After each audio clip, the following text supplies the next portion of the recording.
The sky this week: supermoon, flower moon, blood moon. If the full moon looks unusually large and reddish this Wednesday, May 26th, don't be weirded out. Count yourself lucky for catching the only total lunar eclipse of 2021. May's full moon has a lot going on.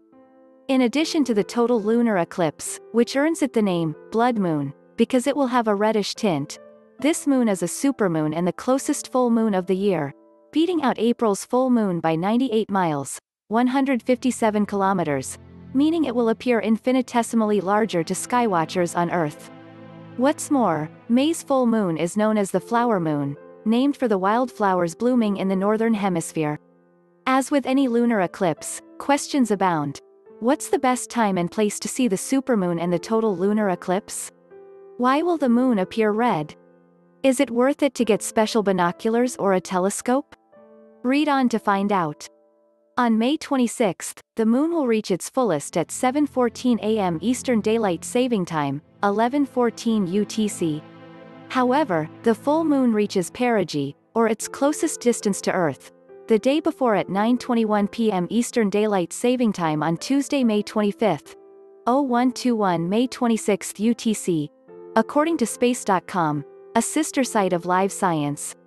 Usually, the moon is an average of 240,000 miles, 384,500 kilometers, from Earth, but at that moment, the full moon will be 222,022 miles, 357,311 kilometers, from Earth, heavens above reported, making it a supermoon.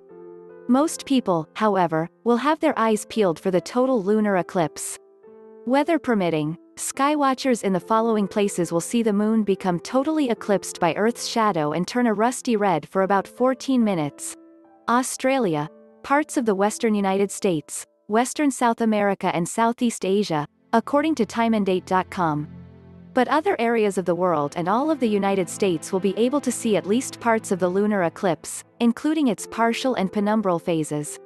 During a lunar eclipse, the Earth passes between the moon and the sun, meaning that Earth's shadow falls on the moon. Typically, the moon is full and bright when opposite the sun, because the moon's orbit is tilted about 5 degrees from the plane of Earth's orbit, so it avoids Earth's shadow, Space.com reported. Sometimes, including on May 26th, the moon falls into one or more of Earth's shadows, Earth's outer, faint penumbral shadow, which leads to a penumbral eclipse, and Earth's inner dark shadow, known as the umbra, which can lead to a partial or total lunar eclipse. If the moon is only partly in the umbra, skywatchers are treated to a partial eclipse. But once the moon is entirely within the umbra, or Earth's darkest shadow, it will reach totality, Space.com reported. At this time, the moon will appear to be rusty red. This happens because even though the Earth is blocking the moon from the sun, the sun's light still goes around Earth. This light travels through our atmosphere, which filters out shorter wavelengths, such as blue, but lets red and orange wavelengths through, Live Science previously reported. These long reddish wavelengths then hit the moon, making it appear a dull burgundy. The entire eclipse will last for about 5 hours. Here's a schedule to keep handy. The penumbral eclipse begins at 4:47 a.m. Eastern Daylight Saving Time on May 26th, 0847 UTC. Next, the partial eclipse starts at 5:44 a.m. Eastern Daylight Saving Time, 0944 a.m. UCT.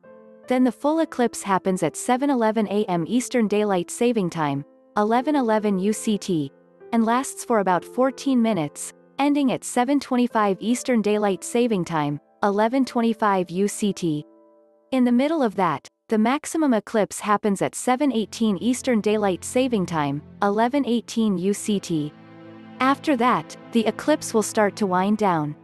The partial eclipse ends at 8:52 a.m. Eastern Daylight Saving Time, 12:52 UTC, and the penumbral eclipse ends at 9:49 a.m. Eastern Daylight Saving Time, 13:49 UTC, signaling the end of the flower moon's eclipse, according to timeanddate.com. In New York, only the initial penumbral eclipse will be visible because the sun rises at 5:31 a.m. Eastern Daylight Saving Time that day,